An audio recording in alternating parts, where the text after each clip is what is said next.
A sociedade moderna é caracterizada por muitas coisas, mas talvez mais notavelmente pelo notável avanço científico e tecnológico, bem como pelo capitalismo, pelo individualismo e pelo hedonismo. Somos mais ricos do que os nossos antepassados, vivemos em ambientes mais seguros e confortáveis, temos mais acesso a alimentos e outras necessidades básicas. Por que então assistimos a um aumento maciço nas doenças mentais? A maior parte das evidências conclui que parece ter havido um aumento significativo na incidência de loucura no século XIX, e que esse aumento consistiu em grande parte em pacientes com a doença que hoje chamamos de esquizofrenia. Uma das características mais amplamente ramificadas da modernidade é o foco intenso no valor e no poder do eu individual. Afastar-nos da busca de uma ordem externa objetiva e, em vez disso, voltar-nos para dentro e tomar consciência de nossa própria atividade. Isso se torna uma característica difundida da experiência humana e do autoconhecimento no século XIX. A cultura ocidental é dominada pelo individualismo, pelo subjetivismo e pelo relativismo, com o surgimento de um novo tipo de caráter que domina a nossa época, o homem psicológico que está empenhado na conquista da sua vida interior. A doença mental também deve ser vista em consonância com a estrutura social moderna, com a burocratização, a tecnologização, a secularização e a racionalização do mundo moderno ao nível da experiência individual. As condições da vida moderna, com as suas formas racionais de organização social, são mais complexas, conflitantes e exigem requisitos cognitivos potencialmente desorientadores. Embora haja uma ênfase na individualidade, é preciso também adaptar-se simultaneamente à evolução das necessidades da sociedade. O problema surge quando estes dois estão em contradição, levando a uma sensação de divisão interna. Em O Mito da Doença Mental, o psiquiatra Thomas Szasz critica o sistema psiquiátrico, que usa a doença mental como metáfora para descrever um padrão de comportamento ofensivo ou perturbador, sob o termo abrangente esquizofrenia, como uma doença ou doença. Szasz escreveu: se você fala com Deus, você está orando; se Deus fala com você, você tem esquizofrenia. Se os mortos falam com você, você é espírita; se você fala com os mortos, você é esquizofrênico. Embora muitos se comportem e pensem de maneira perturbadora, isso não significa que realmente tenham uma doença. Ao contrário das doenças físicas e das enfermidades, as doenças mentais são julgadas a partir de certas normas psicossociais, éticas ou legais. Transgredi-los não é consequência da doença, mas da tentativa de enfrentar os problemas da vida. Szasz não sugere que as doenças mentais não existam, mas afirma que muitos desses fenômenos são uma consequência da tentativa de confrontar e enfrentar o problema de como viver, e que identificar tais fenômenos como uma doença ou uma doença é para esconder os problemas reais de vida que as pessoas enfrentam. Com a crescente compreensão de si mesmo e do mundo, o homem moderno sente que é livre para dirigir a sua própria vida e deve assumir a responsabilidade por ela. Estamos, como afirmou Jean-Paul Sartre, condenados a ser livres, condenados a carregar o fardo da nossa liberdade e responsabilidade sem podermos procurar refúgio nos outros. Devemos ser responsáveis por nós mesmos, pois não temos outra maneira de experimentar a nós mesmos ou ao mundo como sendo de qualquer outro modo que não seja a nossa própria existência. Não podemos permitir que a nossa existência dependa de outra pessoa, pois isso contradiria a própria essência do nosso ser. Podemos pedir a opinião de outras pessoas, mas a escolha, em última análise, reside em nós. Muitos não suportam esta liberdade vertiginosa. Kierkegaard diz que podemos nos perder no infinito, um estado de paralisia de análise onde se pensa nas infinitas possibilidades, mas nunca age, ou se perder no finito, tornando-se uma imitação, um número, uma cifra na multidão. Este último é um desespero de finitude ou o que hoje chamaríamos de psicose depressiva. Não se pode imaginar quaisquer modos de vida alternativos e libertar-se das obrigações triviais que não lhe dão nenhum valor. É como se alguém tivesse literalmente morrido para a vida, mas precisasse permanecer fisicamente neste mundo. Alguém vive morrendo. Eventualmente, enfrentamos o porquê da existência, como escreve Albert Camus: levantar, bonde, 4 horas no escritório ou na fábrica, refeição, bonde, 4 horas de trabalho, refeição, sono e segunda, terça, quarta, quinta, sexta e sábado, no mesmo ritmo, mas esse caminho é percorrido com facilidade na maioria das vezes. Mas um dia surge o porquê e tudo começa naquele cansaço tingido de espanto. A pessoa absurda de Camus é aquela que percebeu as ridículas repetições da vida cotidiana. Ele está consciente da sua condenação de Sísifo. Todos nós temos que empurrar as nossas próprias pedras e vê-las cair novamente. Se o que fazemos não satisfaz o nosso porquê de existência, devemos procurar outras alternativas ou corremos o risco de cair numa crise existencial, uma sensação nauseante de tentar justificar a nossa existência, que pode levar ao suicídio. Um dos acontecimentos mais significativos da civilização ocidental é a Era do Iluminismo no século XVIII, um período que minou os valores em que a sociedade até então se baseava, nomeadamente, a visão religiosa. Isto gera as mais profundas repercussões culturais, sociológicas e psicológicas, deixando muitos confrontados com uma crise no discernimento de um significado ou propósito para a sua existência e lutando para enfrentar os problemas de vida que isso suscita.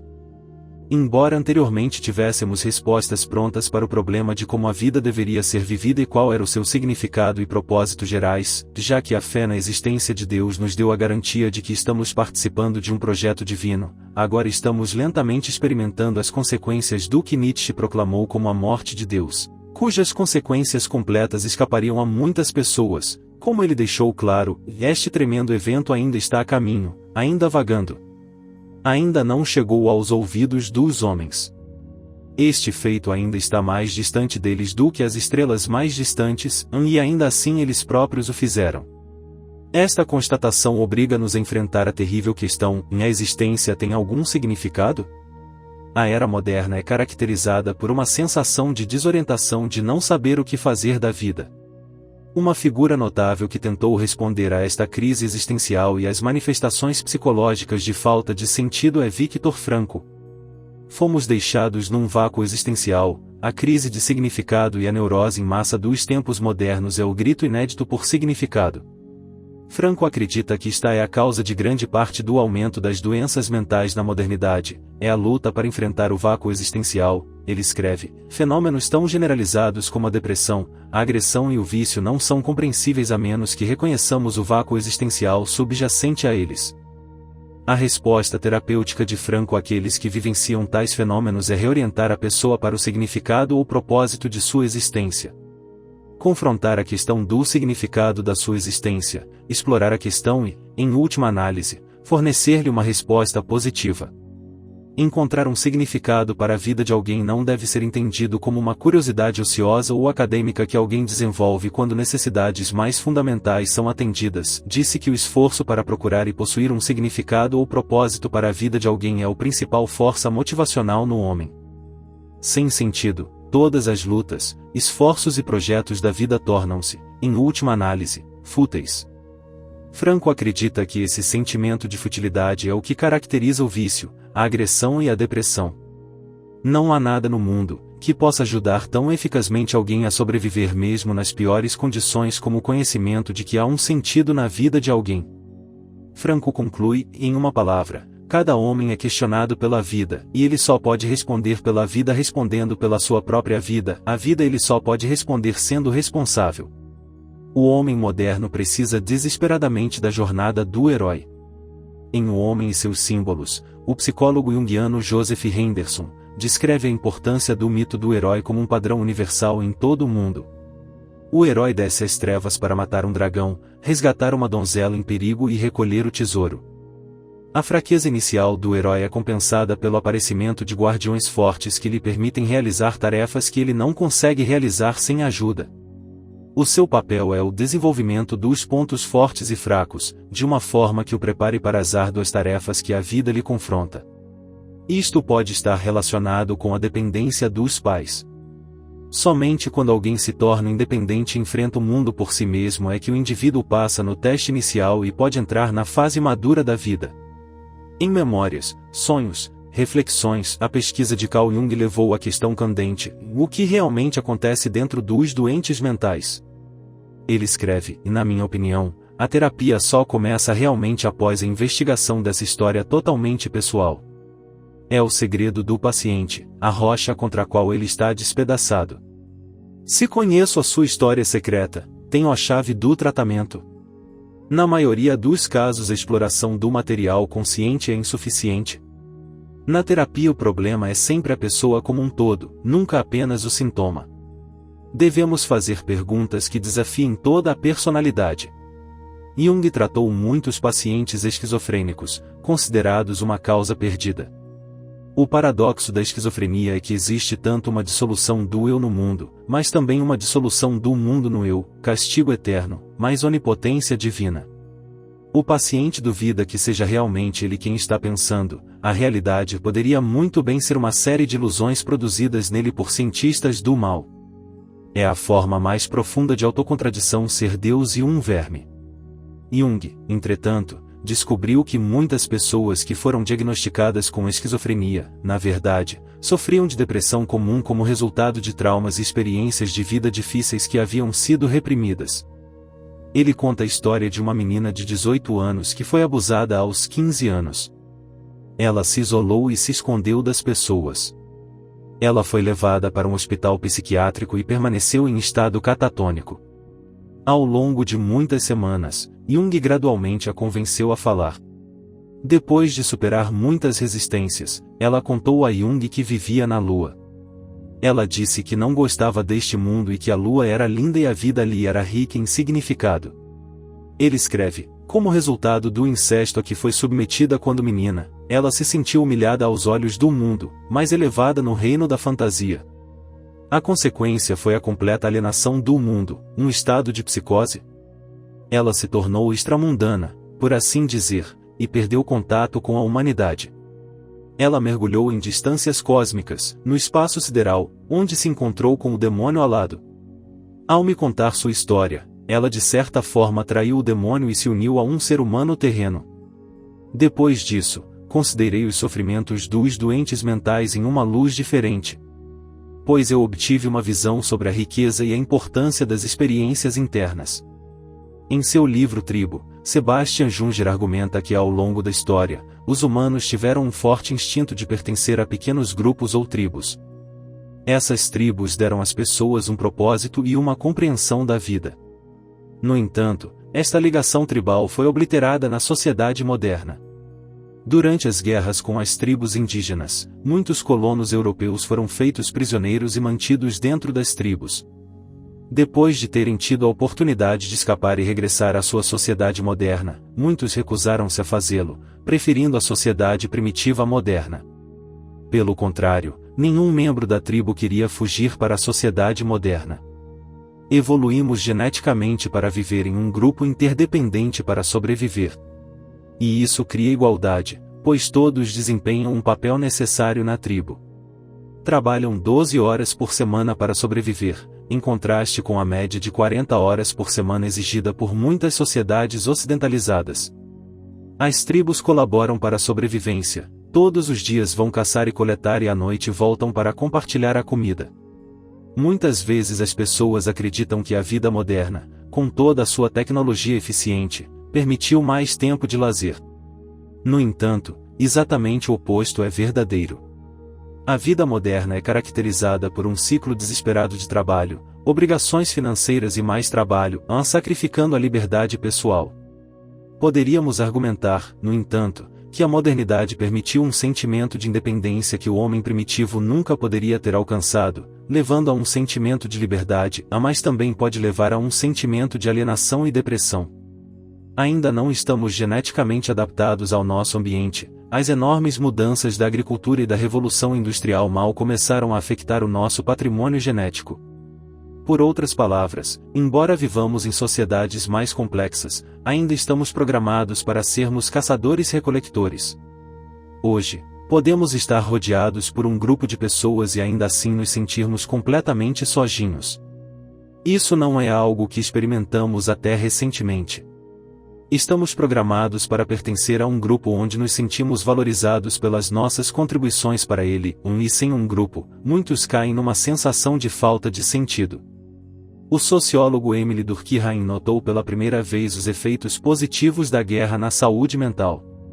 A taxa de suicídio, homicídios e internações em enfermarias psiquiátricas caíram. Da mesma forma, em desastres naturais, as pessoas dedicam esmagadoramente a sua energia à comunidade e não a si mesmas. A adversidade produz comportamentos pró-sociais nos quais é provável que alguém abandone o seu interesse próprio e se sacrifique pelos outros, agindo como uma sociedade unificada e enviando as pessoas de volta a um modo de vida mais antigo. A modernidade rompeu os laços sociais que sempre caracterizaram a experiência humana. Gera conforto, permitindo que as pessoas ajam de forma egoísta. Isto mostra um aumento de doenças mentais na profunda falta de um sentido de comunidade na sociedade moderna que a tribo historicamente nos proporcionou. Temos muito que aprender com nossos antepassados nesse sentido. O mundo está pendurado em um fio tênue. E essa é a psique do homem. Nós somos o grande perigo? Como é importante saber algo sobre isso, mas não sabemos nada sobre isso. Jung alerta-nos que lamentavelmente não temos consciência do nosso inconsciente, tornamo-nos demasiado racionais e perdemos contato com os nossos instintos primitivos, levando a uma dissociação na psique da civilização moderna. Ele escreve, coisas cuja enormidade ninguém poderia ter imaginado na idílica inofensividade da primeira década do nosso país aconteceram e viraram o nosso mundo de cabeça para baixo. Desde então, o mundo permaneceu num estado de esquizofrenia. O homem moderno não compreende o quanto o seu racionalismo, que destruiu a sua capacidade de responder a símbolos e ideias luminosas, o colocou à mercê do submundo psíquico. Ele libertou-se da superstição, ou assim acredita, mas no processo perdeu os seus valores espirituais num grau positivamente perigoso. A sua tradição moral e espiritual desintegrou-se e ele está agora a pagar o preço desta ruptura na desorientação e dissociação mundial. A superfície do nosso mundo parece estar limpa de todos os elementos supersticiosos e irracionais, mas uma imagem realista da mente humana revela muitos traços primitivos que ainda desempenham o seu papel como se nada tivesse acontecido durante os últimos séculos. O homem sente-se isolado no cosmos, porque já não tem uma relação profunda com a natureza. Quando os valores espirituais de uma sociedade primitiva são expostos ao impacto da civilização moderna, os seus povos perdem o sentido das suas vidas, a sua organização social desintegra-se e eles próprios decaem moralmente. Como escreve Ernest Becker, os antropólogos sabem há muito tempo que quando uma tribo de pessoas perde a sensação de que o seu modo de vida vale a pena, podem deixar de se reproduzir ou, em grande número, simplesmente deitarem-se e morrerem junto a riachos cheios de peixes. A comida não é o alimento. Alimento primário do homem. Ao contrário do homem primitivo, o homem moderno perdeu o contato com a natureza e a sua relação com os animais e as árvores através da participação mística. Podemos ter avançado no mundo exterior, mas o nosso mundo interior ainda é delicado e fragmentário. Um famoso exemplo fictício da dissociação moderna é o Dr. Jekyll e o Sr. Hyde. Na história, a separação de Jekyll assumiu a forma de uma mudança física, em vez de, como na realidade, um estado psíquico interno. Jung escreve, podemos ser possuídos e alterados por humores, ou tornar-nos irracionais e incapazes de recordar fatos importantes sobre nós mesmos ou sobre os outros. Falamos sobre sermos capazes de nos controlar, mas o autocontrole é uma virtude rara e notável. Existe um mundo de diferença entre uma decisão consciente de separar e suprimir temporariamente uma parte da psique de alguém e uma condição em que isso acontece espontaneamente, sem o conhecimento ou consentimento da pessoa e até mesmo contra a sua intenção. A primeira é uma conquista civilizada, a segunda é uma primitiva perda de alma, ou mesmo uma causa patológica de uma neurose. Para curar a divisão na psique, Jung nos diz para explorar nosso inconsciente por meio da autorreflexão e do registro de sonhos. Devemos compreender que existem coisas dentro de nós que estão além do nosso controle, que são personalidades autônomas. É aqui que encontramos os insights vitais para as nossas vidas e onde os aspectos primitivos que fazem parte da mente original são preservados como arquétipos. Apesar das nossas diferenças, todos partilhamos um inconsciente coletivo que se adapta às particularidades da vida do indivíduo. Temos estado tão ocupados com a questão do que pensamos que nos esquecemos completamente de perguntar o que a psique inconsciente pensa sobre nós. Obrigado por dedicar seu valioso tempo para assistir nossos vídeos. Seu apoio e incentivo são a maior motivação para ajudar nosso canal a crescer. Lembre-se de se inscrever no canal para não perder nossos últimos vídeos. Nos vemos novamente nos próximos vídeos.